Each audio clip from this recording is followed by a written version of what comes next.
Hi, I'm Dr. Bala Krishnan. I'm an orthopedic and joint replacement surgeon working at Columbia Hospital, Sarjapur Road, Bangalore.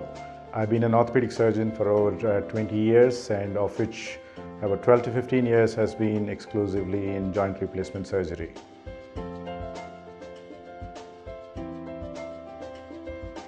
A total knee replacement and a total knee arthroplasty are essentially one and the same.